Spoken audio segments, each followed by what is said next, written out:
Man, y'all know the face, y'all know the name. Y'all tuned into the World's List Podcast, Talk Ain't Cheap Podcast, hosted by yours truly, Mr. Samui Cleese, Real Talk. And through a crazy day, we made this happen. This is like episode 150 something. I already know by the time this comes, it's going to be like 150 something. We already did that many episodes. But I'm excited about this episode that we have with this special person. And in traditional Talk Ain't Cheap fashion, y'all know the rules by now. I do not introduce my guests. I do not introduce my guests. My guests are giants. So, guests, please introduce yourself. All right. I'll keep it brief for now. But what's going on, everybody? My name is Jerlisa Fontaine. But as anybody who knows me knows, I always say to know me is to know that nobody ever calls me Jerlisa. My first name might as well be Juju. So if you ever see me here outside or at an event or whatever the case is, what's my name? It's Juju. Juju.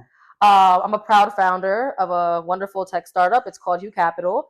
Hugh Capital is an AI-powered professional social network.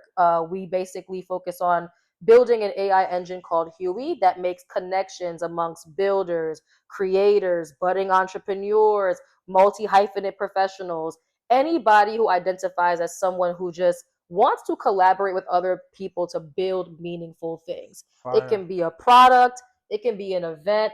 As long as you know you want to build, you want to create, and you want to service one another, this is the platform that you want to be on. Once upon a time, we were not a tech company. Once upon a time, we were a community. We threw networking events in New York City. We've been doing it since January of 2023.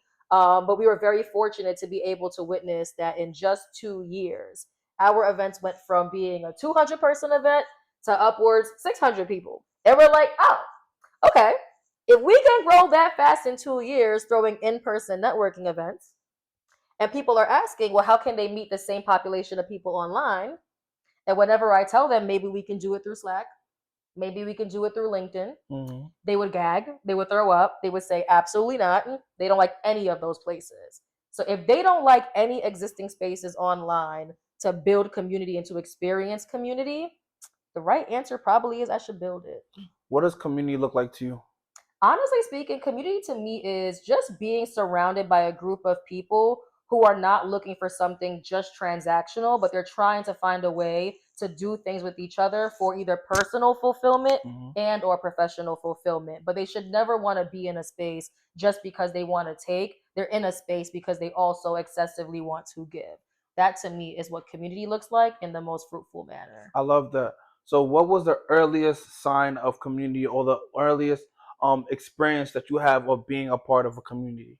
You know what? I will say, like, I don't know if anybody ever says this as an answer, but growing up, I grew up in like project-like environments, and one of the pluses, of being in those spaces is you have a large collection of buildings with a lot of people in it, and ultimately you end up finding out that every time you leave your house, you're gonna see a lot of the same people, and they start to feel like family. So even though they're not your mom, your dad, your auntie, or your cousin, they get accustomed to watching you grow up to the point that everybody wants to kind of be a part of your upbringing. So if your mom can't watch you in the park, somebody else can watch you in the park. True. You have friends who grew up in your neighborhood. You have friends who go to school with you. Sometimes you see the friends who are in your neighborhood and you guys hang out just there. Sometimes your friends at school come meet you where you're at, or you meet them where they're at. But I think that being in this, I guess, space that is so highly populous has allowed me to realize that fundamentally I can find community in the very space that I reside, since there's just so many of us anyway. I love that. I love that. And you've done so many different things, and I feel like the common theme around all these things, which makes it kind of ironic that this is what you're doing now, has been building community. You were the first ever African American woman to be elected at Albany as the student government president. I thought that was relatively impressive. I mean, thank you. And I would say, like, from one giant to another giant, I'm not surprised. Okay, thank you. I'll take it. The reason why I say that is because I feel like your energy is infectious. You've always been somebody, ever since I met you, you've always been somebody that has been open arms and showed a lot of love. So I guess let's talk about that time in Albany for you. Yep. What was that period like for you, and what made you want to even pursue being a president of the student association? No, 100%. First things first, like, shout outs to the U Albany community. And I'm talking not just the students, I'm talking students, faculty, even governmentally, I feel like I've met so many people just in Albany as a city alone that has contributed so much to my success, not even at the student level, but Mhm. even graduating and becoming a professional. For me, to your point, you know, I'm pretty extra. Like I'm kind of outside. You know, I'm talking fun wise and professional wise. And my freshman year, I ran it up. Like I wanted everything that Albany had to offer. If it was fun, I was going to all the parties. Mhm. I was promoting some of the As parties. you should. But on a more professional side, I just wanted to be a part of any club or organization that prided itself on contributing to culture, right? You have these Caribbean associations, you have the NAACP for people who are Black students or Latino students, and etc. And I knew I wanted to be a part of that. Mhm. I also knew that I wanted to be a part of a community that focused on professional goals. And at the time, I was a pre medical student. Didn't become a doctor, obviously. My actual background is in healthcare, but more on the business and tech side. Most recently, I was a product manager. But for me, I knew I wanted to be a part of some kind of pre medical society. So I joined an organization called MAPS. It was the Minority Association of Pre Medical Students, and it's under a national organization called SNMA. But being a part of those groups definitely kind of gave me that like initial phase of like, what does it mean to be a part of micro communities? Not Mhm. just the one that you have where you live at, but the ones that you develop because of where you're trying to go in life and also how you're trying to have fun. Then lastly, and of course most importantly, is I did have a friend named Jarius. And he's 2 years and 2 grades Shout out above to my me. bro Jarius, man. Come on, Jarius. I'm always gonna give you the shout out. And I knew Jerry since I was like 13 years old. And when it came to me making a decision on, am I gonna go to U Albany? Am I gonna go to Plattsburgh? Am I gonna go to Syracuse? Am I gonna go to Seton Hall? These are like the four schools that I think I was juggling acceptances for. I was asking him, like, like you go to Albany, what do you think? And he was like, I'm not gonna lie. I feel like not even I would benefit from the school would benefit from me. Like he was just like, I think you really absolutely belong here. And I was like, well, I trust his opinion. I got other opinions and I made that decision. And because he was already there, he invited me to be an intern through the student association. And I mentioned that because it's very important because me being there as a freshman and still being involved in other things, there were people who were seniors and they were like, yo, oh, welcome back. I'm glad to see you back here on campus. And I'm like, welcome back. This is my first year. They're like, what's your first year? They're like, yeah. I'm like, yeah. They're like, bro, you're running around here like you run this. And the guy who was the SA president at the time, his name was Francis. Also, shout outs to Shout out to Francis. Francis, that's my guy. Come on now, Doctor Dr. Francis. Francis, Doctor Francis. psychiatrist, I think too. Yes, Doctor like Francis. he's Yeah. Francis is that guy. And I remember him pulling me to the side or sitting me down, or maybe I came into his office and he was like, you know, you're gonna be in my seat one day, right? And I never even thought about being president of SA. I just got there. I just wanted to do marketing. I wanted to help with the events. I wanted to see what student governance had to offer me and the Albany community. And for that person who was sitting in that seat that has only been held by men, except for one woman 17 years or whatever prior, like for that person to say that to me, I was like, maybe that could be the goal. And that's what kind of gave me the, I guess, the amp to know that I could one day be SA president. But I will say, Francis saying that to me sparked the idea. I can't say it's what made me feel the need to keep going because I knew I wanted to be there. What made me feel the need to keep being an SA and then run for president was the fact that I've done so much for the student population to the point that people kind of felt like, Juju, if you don't run, who else, right? Like, Mm-hmm. who else deserves this seat but you? It was kind of like they're all telling me, like, there's nobody else for this. Like, you're the person for this. And when your community chooses you for something Mm. that has meaningful impact, I think that you should step into it because they see you in that role for a reason. I love that. And let's speak about community one more time because you've also been able to build a community with U Capital, with your team. And that's something I've always admired about people because I'm like a loan shark kind of person for a Mm. long time. So I was always curious about like how did you build your team and what do you do to keep your team motivated? Oh yeah, for sure, for sure. So I'll answer this in parts.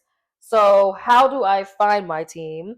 Yeah, the first place, I'm not gonna lie, my events. Like a lot of people who have joined the Hugh Capital team were prior event attendees. Okay. And, people will come up to me and say, I love what you're doing. How can I help? And I'm like, help? I'm like, well, let me tell you, because you're okay with being a loan shark. I don't want to do anything by myself. Trust me, I'm trying to get out of that myself. Fight it, fight it, fight it, fight it. There is too much to do when you're running a company. And if there's one thing I'm a fan of, it's delegation. I think I'm good at a lot of things. It doesn't mean that I should be the person doing all those things. So having people come up to you and really championing the work that you're doing, and I know that what I'm doing is great, but I also know that's not the final mark. There's so much more room for growth. We have a way grander vision than what we are, what we have been, and someone wanting to be a part of it at that early stage shows me, you know what? If you want to get involved at this phase, and in my mind, this is like baby steps or a baby version of what I'm trying to create, let's talk about it. And if somebody was a good fit, we got them involved. And for the most part, they always did a good job. And I think most people did a good job because they're usually a part of the infant stage of what we're building, and they know where we're trying to go, and they believe in that vision. So that's pretty much how we've attracted a lot of like people who are in our who are team members. There are also people that maybe I passively talk to at an event, and I'm listening to them explain how they do their work, how they approach their work, how passionate they are about their work, and maybe I'm the person that initiated it and said, so what do you think about getting involved? And if me and that person have a good conversation and it makes sense, sometimes I recruited them at my own events. And then the last way is pretty traditional. You put up a posting, tell people about the role, they apply, and then we vibe and they come in. So that's how I find people. Why they stay, I think people stay. I can't say for the money because our team is a mixture of like intern, volunteer, and like revenue share roles. So no one's like an hourly worker on our team because we're such a small early stage business. So I can't say it's the money. That's for sure. That's not what's keeping them. But I think what does make people want to stay is, number one, we never move backwards. So I feel like because our team is seeing that all the effort that we put in is always allowing us to excel and grow as a business, I think it gives them more confidence in the vision because they can see that we have created a North Star, we have created a strategy, we have created a process that we are hoping and working towards actually being the thing that gets us there. And as they see it work, I think that makes them feel like, okay, we have strong leadership, we're going somewhere.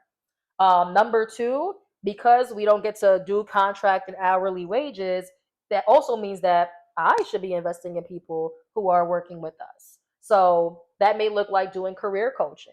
That might mean like me giving them mentorship and advisement on how they're going to grow their own businesses. Most people who work with us, they're not full time, they're part time, they have their own businesses, they have 9 to 5 jobs. So if I realize that they have other things going on in their lives and I can help mentor, guide, or connect them to opportunities, that's my value add because I still need to give something. I can't just take because in community, we should give and take.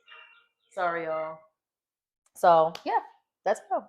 No, that's beautiful. That's beautiful. I think something that I took from that is basically like having some kind of division or North Star or some kind of vision or North Star. So I guess my question for you is like, how did you develop your vision or where did your vision come from? Oh, okay, I would say, sorry guys, I would say that my vision is actually a buildup of being a student leader. So if anybody watching right now is actually a college student, we were just talking about this, me and Cletus, like, listen, when they tell you don't need college and college is not important and all that stuff, listen, ignore the noise. College is very much so helpful, whether it's because you found it helpful because the classes were helpful, or at minimum you found it helpful because the people in the network you developed was very useful. And I feel like for me, I had so much fun. I was burnt out, I was tired, I was exhausted, but I had so much fun helping people on campus connect to either academic opportunity, job opportunity, fun opportunity. I was just always the person who was the dot connector. And I love that so much to the point that when I graduated, that was the first time where, other than a job, I had nothing to communally be involved with. And I felt empty. Like I always say this, and it sounds really bad when I say this, but I feel like I was put on earth to be used, but used for all the right reasons. Like I always tell people, listen, if you need something from me, use me, ask me. I'm here to help. That's not a problem. But that was one moment for like 2 months between May and I think mid-July of me starting my first full-time job. I had nothing to do. I had no purpose. And what I realized is, okay, I'm not good at being idle. I miss the passion of serving people and connecting them to things. I think it's time that I start something. And that thing wasn't Hugh Capital because that thing was back in 2018. And it was my first company called Millennium Vision. And that was my way of basically working with Magic, who is the head of community of Hugh Capital now, but we've been doing this stuff since Millennium Vision days.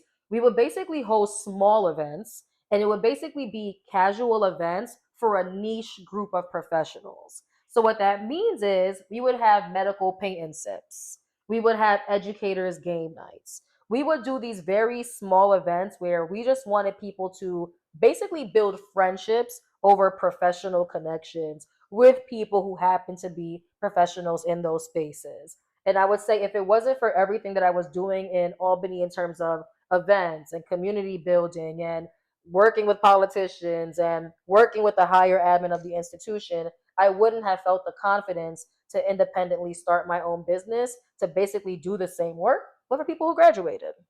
So that's where it came from. And I think, especially like with Millennium Vision, what made it dope is the fact that you were able to cultivate such a high network of community. Mm-hmm. I think sometimes people go into these spaces where they'll network with other people, and it's not. And I don't want this to sound offensive, but it's like they're networking down. Yeah. Where a lot of people now in this like professional space, they want to meet people that's either at their level or above. Mm-hmm. So how did you go about like cultivating that specifically? Oh my goodness. Okay, so some of it is strategic, some of it is extremely laborious, and I don't know what's going on, but my throat is whew. So number one, once again, college is helpful because my first customers were people that I graduated with, right? Or had graduated before me but knew me just through Albany itself or the SUNY ecosystem itself. So honestly, just putting up a flyer and promoting it on the gram, and where the credibility came from was somebody would see the flyer and they would say, "Oh, Juju's throwing that. I trust it." Because this is not something that she's new to. It may be new in terms of it being her own company and not SA or another club, but this is work that she's been doing for years. I'm going to give it a try. So just posting it and people basically getting their tickets from seeing a flyer or maybe sharing it with their friends is the primary way that we were able to get those people into a room. But number two, listen, you might have to DM people. Like sometimes you better go on Instagram, you gotta go on LinkedIn, and you better start searching for the kind of people that you want to be in the rooms that you're hosting or curating, and you need to invite them. Will they all respond? No. Most of them don't respond, but a good portion of them actually do respond and they do show up. So don't ever fret individually writing people and showing your face to say, "Hey, I would like someone like yourself to come to my event," because a lot of times the people you're writing, they don't put it on their Instagram page, they don't put it on their LinkedIn page that, "Hey, I want to meet people." They may not say that there, but they do. And some of them are scared to maybe just show up places, but some people actually do appreciate to be invited into a space, even if they have to buy a ticket, right? And that has helped us a lot from Millennium Vision days, even up till now with how we do our events at Hugh Capital. But that's ultimately how we curate those spaces. The last thing I will mention is tell people you know what kind of community you're trying to build, because somebody that you're close to may not care to be at networking events or in these spaces, but if they know what you're trying to build and what you're trying to do, they will share it with their friends and their peers who they know care about this type of thing, and identify with how you would describe the people you want to be in that room. They'll do the work for you and they'll tell people to come. Definitely. And before we skip over Millennium Vision, I don't want to, I want to make sure I give flowers to Magic. Hell yeah, come on. So what role has working with Magic, or what role has Magic played, and how has she impacted, not only your journey with the companies, but just your development? Because I know that's also like your best friend. Yep. And like, how is that working with your best friend? Oh yeah, for sure. So for context, Magic and I have been friends since we were 14 years old. So that makes us 15 years in the game. We live together. We've been living together since 2021. Like you mentioned, we're best friends and we work together. All things that people will probably say, "What the heck? How are y'all still friends?" But fortunately for us, it just works, right? I think that Magic and I are both people who just really care about people and bringing people together. And we're also fun. And I would like to say pretty smart and intelligent and bright women. So I feel like when you kind of put those two people together, only good things can come out of that. So Magic has been the head of events or head of community for both Millennia Vision and for U Capital. Magic has been doing this with me and somehow along the journey and basically being my lifeline when it comes to all the things that I've created since 2018. And for sure, I give Magic so much credit where I can't imagine having building any of this without her having been by my side. I think we just work really well together. I think that we are both mutually individuals that can attract a crowd, that can attract the right people to the kind of brand that we're trying to build. And I think it's just also really good knowing that like I have somebody who is naturally a very optimistic person that I'm doing this with, because anybody who's an entrepreneur can tell you, as exciting as it is to build your own thing, it's also very exhausting. Mm-hmm. It's overwhelming and it takes a lot out of you. And a lot of people can become very pessimistic in the journey of being an entrepreneur. Now, I have a very glass half full mindset. So while I'm taking the beatings from the businesses that I'm creating, I'm always focusing on the positive and what's next. And it's very important that if I'm going to have somebody attached to my hip that I'm doing this with, I would need someone who has to have a similar mindset, because there's been a point in time where I've had a teammate that was the complete opposite, where everything was pessimism. And I can't thrive in that space, because as a team, we should focus on what's not working, but it doesn't mean that we have to be negative. We should take everything that was an L or almost an L and positively focus on how is that going to be a W.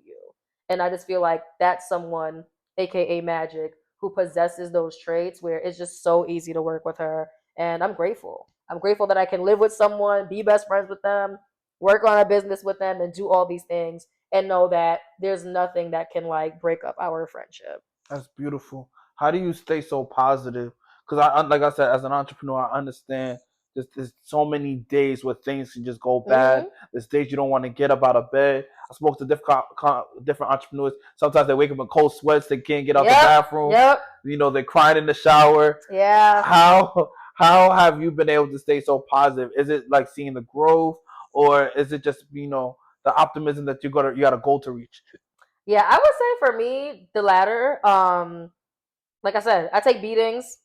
I can't say I'm much of a crier, but I'll tell you one thing for sure. Since going full time on Hugh Capital, I've cried a number of times. Like for sure. I'm like, damn. Like why is a particular thing either one not happening for me or not happening for me in a given time frame that I would like for it to. But despite the beatings, despite the occasional teardrops, to your point, nothing is more exciting than knowing that you have an end goal and you will die trying going after that goal. And it does help that we don't ever really move backwards. So, I mean, I guess that does help me feel more confident in the fact that even though things don't always progress as fast as I would like it to, we rarely ever move backwards. And that shows me that, okay, I'm constantly and consistently getting closer to that thing. So, even though it's not happening at the pace that I want, the fact that I'm still getting closer with each day, each minute, each hour, that's enough for me to know that it's okay. I can't give up on this. I should keep going after it. And I think it's also rewarding where, we built a community and they take pride in what we're building. Our community takes so much pride in us that we actually raised $26,000 from our community to build the very product that we created, right? So I think for me, what checks the negative and always keeps me positive is realizing that one, I've invested so much time and energy into this. Two, so has my team. Three, so has the very audience that has uplifted us to getting to this point. And if we're constantly moving in the right direction, there's no reason for me to think about or ponder on the negative. I should only focus on the positive. So speak more about the product that you were able to raise 26,000 and for, and just speak more about like what the goal, the vision for the company is. Yeah, for sure, for sure. So during Albany days, I actually always felt like we needed a better LinkedIn. Like, even at the student level, no one ever looked forward to being on LinkedIn. You just know that it's this tool that you need to make a profile on, and you probably should make a post on it every here and there or use it for job search. But no one ever looked at it as an actual true networking tool. And people didn't look at it like that because usually when you write people on LinkedIn, you're probably not going to get a response. And for the most part, people aren't actually ignoring you. People just don't really be on it like that. They may have a profile, they may have an account, but unless someone's actively selling or looking for a job on the platform, they're just not really on it. And there's a reason for that, right? It's kind of meant to be this very transactional thing, which I can't say is necessarily bad because every platform has its purpose, right? But if that's the brand of LinkedIn, where it's this very transactional platform to sell and get a job, who's going to build a professional space for students or professionals who just want to meet each other, who just want to learn more about each other, and something that's a little bit more casual where they don't have to feel like they need to show up as their best selves. And I knew we didn't have that in college. I was a pre-med student. I wanted to be a doctor, and I didn't feel like I was the right person to build it. So I just didn't entertain it. It was an idea. I wrote it down in my notes app in my phone, and that's all it was. But when I graduated, I noticed that I still felt like there was a need for it. But here was the problem. I wasn't a tech girl when I graduated college either. So I'm like, how do you build a tech product? I don't know. I did know engineers, but still, I didn't have a true vision for what it would really do. So I told myself this: if years go by and no one builds what I think should be a good alternative to a LinkedIn, maybe in a couple of years I might build it, but I'll only build it if I feel like I've curated a community first that can give me guidance into what that platform should actually entail. Because what people don't realize is sometimes the people that you want to serve or build a product for, they kind of have the answers for you. You just haven't taken the time to listen to them. So I'm like, okay, what better way to listen to them than at my events? So I'll walk around the room, I'll talk to people, or when they give feedback on our events, maybe they'll hint at something that says, I want to meet people online as well. Our events are pretty big at Hugh Capital, right? You're talking about 200 to 400 people. I'm happy I can say that number, and I pause, 200, 600 people. And I'm happy I can say those numbers, but I can also admit you can't meet everybody in the room. So people will come up to me and they'll say, Juju, I met like 10 to 20 dope people. Oh my God, it was lit. But I know there's other amazing people in the room. How do I find them? And like I mentioned earlier, if I said, hey, maybe I'll create an Excel sheet and it has a list of LinkedIn profiles, and maybe I can share that with you all and you can connect there. And they say no, right? It's like, well, I got to find a way to make y'all come together somehow, some way. And in product management, right? Like I said, that was my role right before going full time on Hugh Capital. We have this framework called buy versus build. Basically, when you know that your platform or whatever you're building needs an additional feature, you're usually going to ask yourself as a product manager, should we buy an existing tool or software that already solves this problem and we can just integrate it into what we already have? Or do we need to build something from scratch because nothing else makes sense for what we're trying to accomplish? And when I realized that buying into a tool to manage my online community wasn't an option because nobody favored anything, I'm like, okay, maybe I need to build it. And now, at that time, it was 2023, I felt confident being someone who can build a Hugh Capital because I've been building community since 2014 at that point, right? I'm talking about 2014 to 2023. That's like what, 9 years in the game at that point? I'm like, okay, I've been building community. I've heard what they've asked for, what they wanted. I can now say I'm a tech girl, right? I'm building products in the healthcare space, maybe not the community space, but I can take my learnings building software, chatbots, SMS, and all different kinds of tools for the healthcare space. And I can apply that skill to serving the people that I've been throwing events for all these years. That's how I knew I was the right person to build this. That's how I knew I had the right community to build it for. And that's what let me know in October of 2023 that that would be the first or the start of going full time on building something that's my dream, but hopefully fulfills my dream of actually helping people find the right people to land the opportunities they want. So something that always, you know, scratched my mind a little bit was, why'd you drop the E in Hugh Capital? Oh, 100%. So fun fact, I'm not gonna lie. I thought people would ask me this question more often, but they don't. But no one ever asked me like what Q Capital even stood for. So Q Capital was supposed to be a double entendre. Q Capital was supposed to mean, and actually does mean till this day, the industry of human capital. So no one ever talks about the fact that there's an actual industry called human capital, which is dedicated to helping people be their best selves, so that they can perform better. And I realized that when I think about the kinds of complaints that people have about their jobs or even the companies that they're building, they kind of feel like it's never about them, right? It's always about everyone else and everything else. But like anything, you do need to invest in yourself to make good things. And I realized I want to name our company after something that has not been championed. And that's a thing that has not been championed that I want to bring life to. So we never really say it out loud, but it really means human capital. But I say a double entendre because it also was supposed to mean diverse people who are building capital with each other. So, AKA, it was supposed to mean that people of all different shades and backgrounds are coming together and they're trying to get this money together. And those are the two things that I was trying to fulfill with that name. The only bad thing is, see, I always felt like the word hue meant like different shades or like different kinds of people. And a lot of people I thought it meant black. They thought it meant black. I was excited. No, I'm like, capital, nigga. Yeah, for sure. Yeah, like, and you know what? And don't get me wrong. Don't ever get it twisted. Like, I want to cater to black people. Don't ever get it twisted. That's my thing. But I also realize that the real world is not all black, and to make something that's only black, I can't necessarily say for what I'm trying to build was the initial goal because I know that my vision is kind of bigger than that. But I did realize that the E kind of did trap me. And it even ruled out even Latinos, right? Like I wanted at minimum Black and Latino people in the room together. And we do attract the Latinx population, but I definitely realized that if someone saw that word and already had a definition for it, they didn't feel like it was a space that was welcoming for them.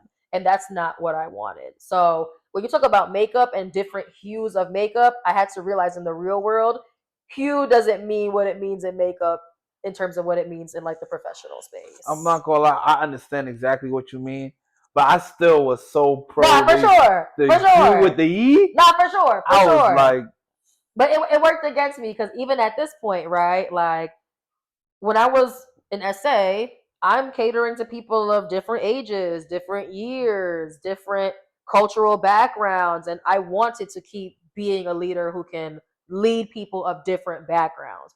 But I did realize that putting that E actually did kind of hurt me a little bit because as bad as I want my people in a room, I also realize that proximity to people of other cultures also helps you get the things that you want. And in my ideal world, I would like for Hugh Capital to be a platform that has a very fair ratio of representation for people of all industries and cultures and etc. But because of how we started, it makes that goal a lot harder now for me. But is that a bad thing? It is a bad thing because unpopular opinion, creating something just for black people also limits the margins of your company. When you limit the margins of your company, you're also limiting how much you can access to make it better. And when I think about the real world just isn't all black, guys. I hate to say it, but it's not, right? When you go to work, you're not working with only black people. You work with probably people of different backgrounds and cultures. And if my goal is to set people up for success, for capital, or whatever the case may be, I want to know that I did it the right way. I want to know that I built something that's fair for everyone involved because it reminds me of what I was doing when I was at SA because I wasn't only catering to one group, I was catering to many. And I think I'm good at catering to any particular population. I take pride in it more when it's black, but it's like, I want that again. And I feel like I trapped myself a little bit. Because for example, there's like the person who created the T app, and he was strategic about making it, cater to black people specifically, and it blew up. No, that's not true. You don't think so? Because no. I'm telling you right now, that's not true. I'm not gonna lie.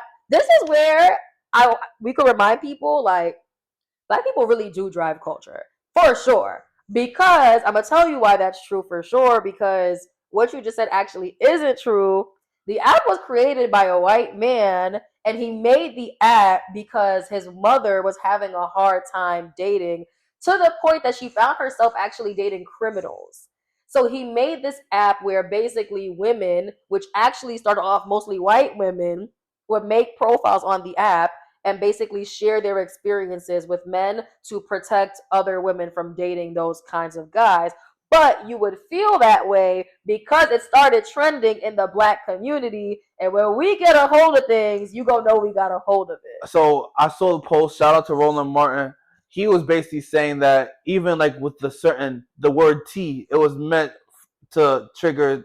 Which is why I say culture, because if you look it up, it was a white man that Yeah, it was a white man that made it. We know that. App. The initial users were not black women right away, but once again, to your point, I think that black people in general, we have created a culture that is widespread and people feel attached to it, and they start leveraging some of that to increase the trendiness of what they're building. Mhm. And to your point, that's T. That's probably us. And he used it and it worked. And then he also used a lot of imaging on the app that was catering to. So that's why I agree with what you're saying, but I think there's eventually always a twist and a turn when it comes back to us. 100%. So that's why I'm like, you could have kept the E and the U, and we could have just. But I understand when it comes to the business of growth and getting to the next level, that you have to make certain decisions to get you to a certain position. And I don't think that it hasn't hurt you by making that move. And I think when you explain it more, that Hugh Capital is abbreviated for not only for just human capital, but for all these other different dynamics, I think it also makes you a well-rounded candidate. And I like what you're about, and I like what you do. So what's the vision? I think we. So to get back to the vision now. So long story short, Hugh Capital right now is, once again, this professional social network. It is this community first alternative to LinkedIn. What it does right now is, yes, you have an access to a feed. There is an access to a community group directory where you can ultimately find different professional groups that align with your interests. You can basically find it by industry, by skills that you have, by location, by culture, and etc.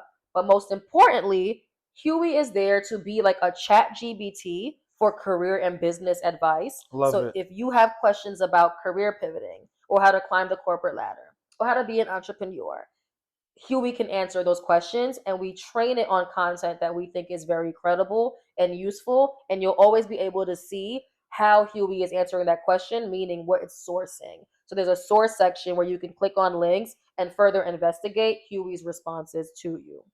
But most importantly, what's supposed to make us different is if we realize that people are having a hard time connecting on LinkedIn, I want to solve that problem first. Right now, at least, you can ask Huey a question like, can you recommend to me 5 engineers who are interested in AI, who are based in New York City, and it will scavenge the platform for people who fit that identity, and it will send you a link to their profile. Beautiful. That way, it's a lot easier to find exactly who you're looking for, who you want to create with, build with, etc. That's phase 1. Phase 2 or 3 or whatever the number is the ultimate goal is to actually have Huey make introductions on the platform. So you will basically prompt it and explain to it what kind of people you want to meet.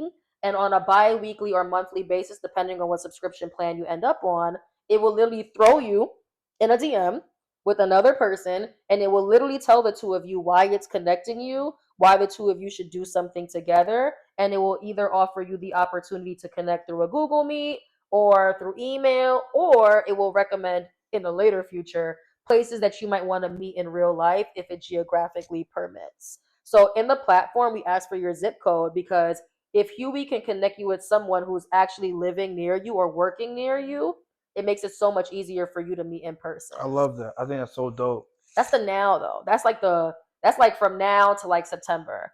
Later on though, we're not only trying to be a B2C platform, B2C meaning company to people, but we're also trying to be B2B. A lot of people are trying to build communities online for their professional organizations. And if we realize that we built a very good solution for the growing Hugh Capital community, we can basically leverage this technology to help those other community organizers build communities of their own online as well. So we're creating it into a SaaS platform that people can also manage their groups on and their memberships on. So it's basically like a meetup meets. Like a meetup meets LinkedIn, or like a, if you know what School is, or Mighty Yes. Networks and all those tools, we're also in the near future trying to compete with those, because if we can build a proper solution for our own, people can leverage the same technology to do the same for their groups. People are also tired of having to force themselves to build community on Slack.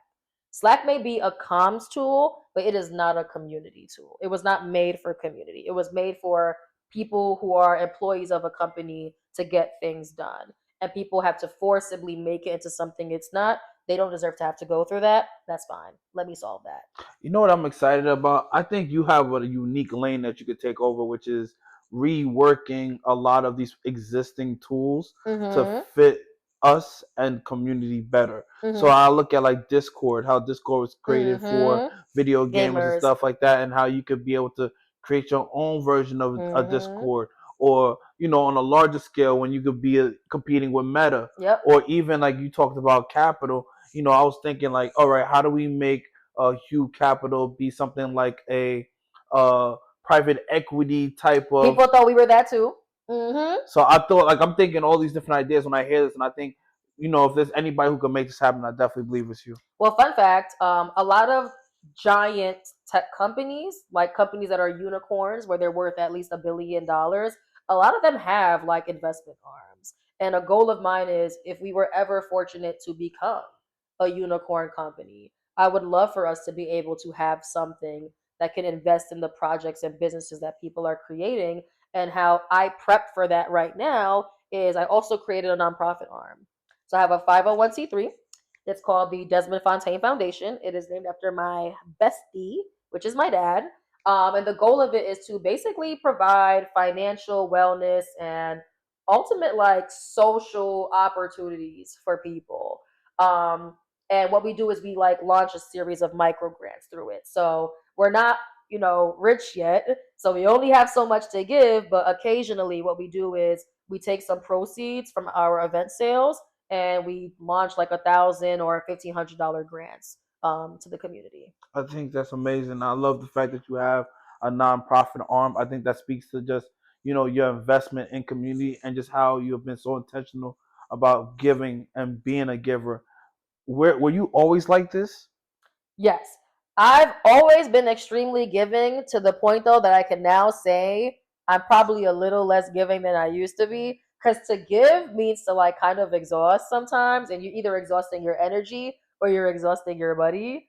And right now I'm in a space where like I have to be a lot more selfish because my time is very limited and my resources are very limited, because when you're building something and you're building it full time, you're always like on edge. You always feel cash strapped. I'm just being honest with y'all. Depends on how you're building.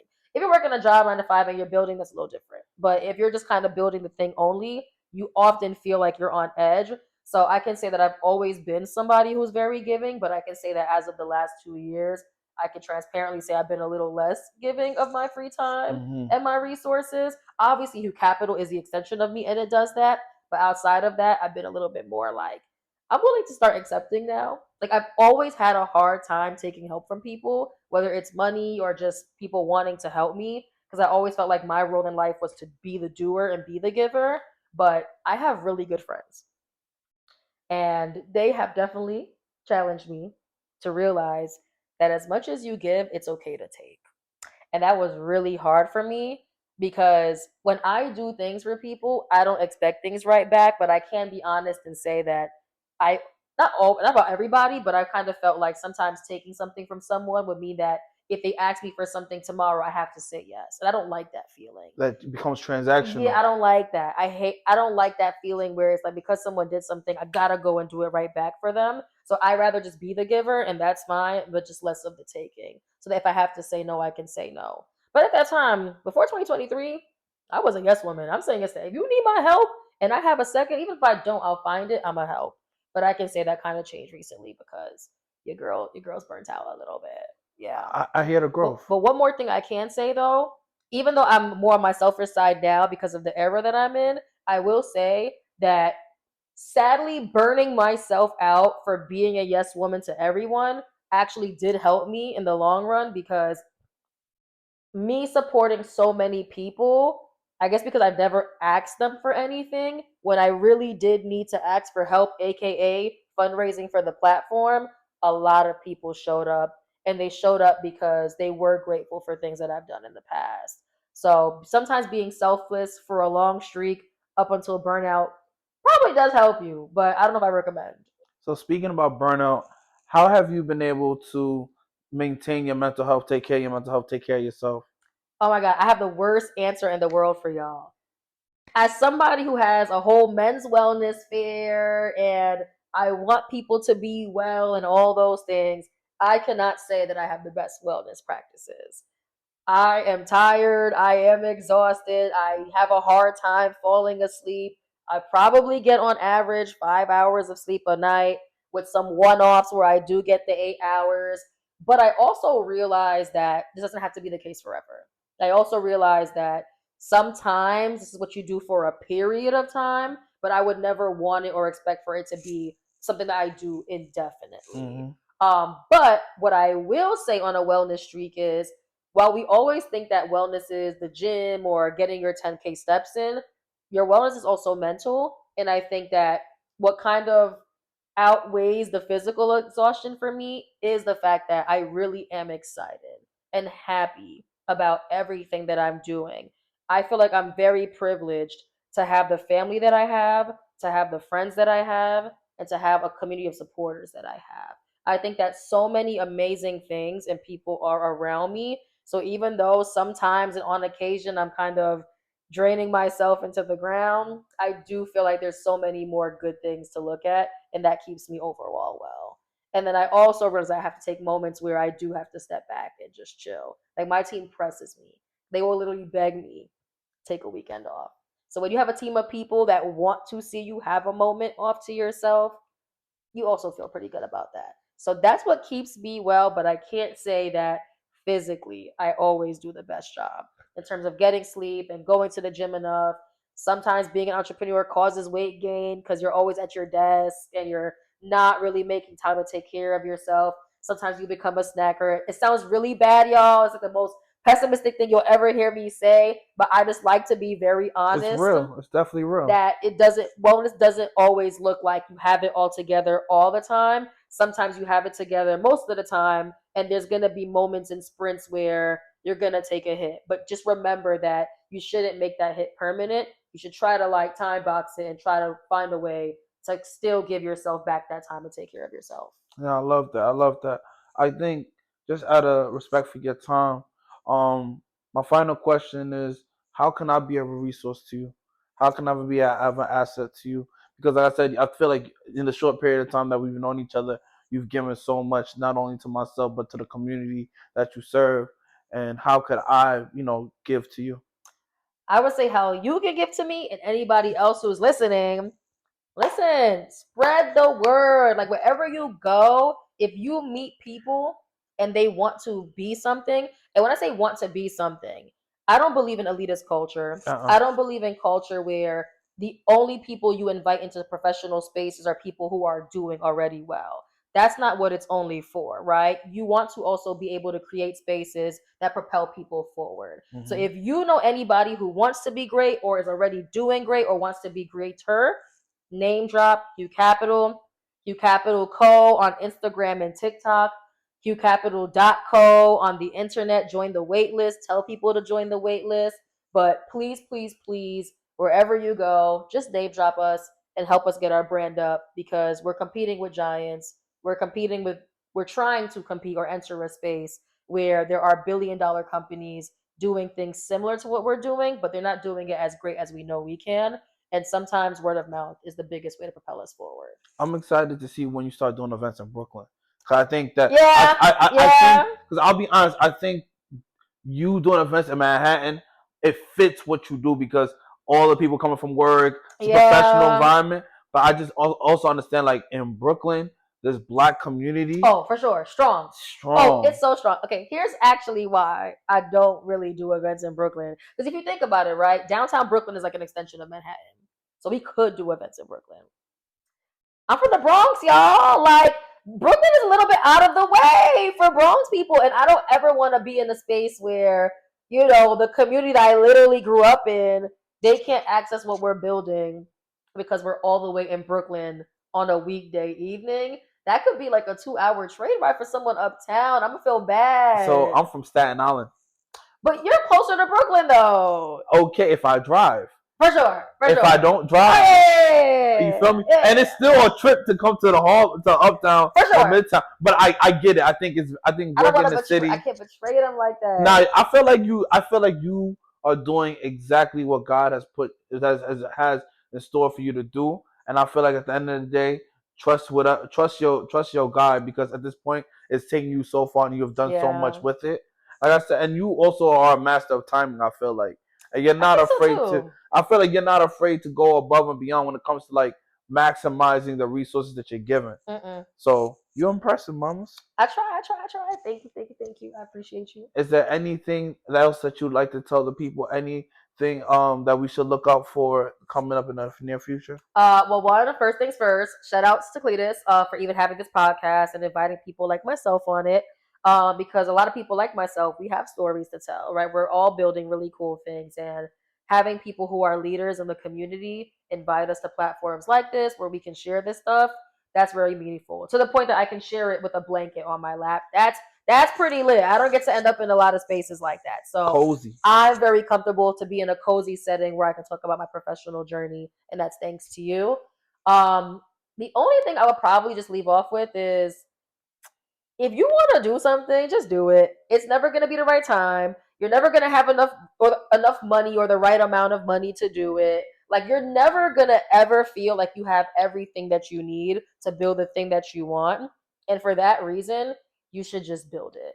Build it with what you have. As you grow, more resources will be attracted, and it will continue to grow with you, and as the vision expands as well. But stop talking yourself out of creating the things that you want to create. I promise you're meant to do it.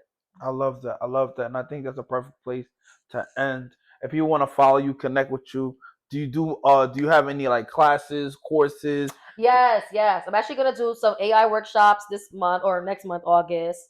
We have Hugh Capital Innovation Week coming up in October, where we're gonna have industry dedicated days where people, let's say for example, on a Monday in media, can learn how to use AI to solve problems in their industry. On a Tuesday could be healthcare, using AI to solve problems in their industry. In November, on the 15th, we have a wellness fair called Men Deserve Flowers. It's a free event because men typically pay for everything. So, we got y'all. It's a free fair where men come out and talk about their financial, mental, and everything wellness, right? We have panels, workshops, fitness activities, vendors, and more, all dedicated to the community and trying to find ways to uplift men, not just as professionals, but as people. And yeah. I think you're amazing. And I try. I think everyone who's listening is gonna agree with me when I say that you are favored and ordained for greatness. Like I said, y'all tuned into World The Talk Ain't Cheap. Y'all know the slogan, it's not that deep, it's a vibe. Thank you to Juju. Make sure y'all follow Hugh Capital. Make sure you support Juju. Come to her Hugh Lane events. Also, Hugh Match is amazing. I don't think a lot of people talk about Hugh Matched enough. Don't. That's how I met Ryan McBride. Shout out to Ryan McBride. But through Hugh Matched? Through Hugh Matched. Wait, stop it. What? Okay, wait. I know we gotta go, but y'all, this is why people who throw events ask y'all to please fill out the event feedback surveys, because we be looking for stories like this, but we can't find it. Thank you. You're welcome. And like I said, you're tuned in Talking Cheap. Y'all know the slogan, it's not that deep. It's a vibe.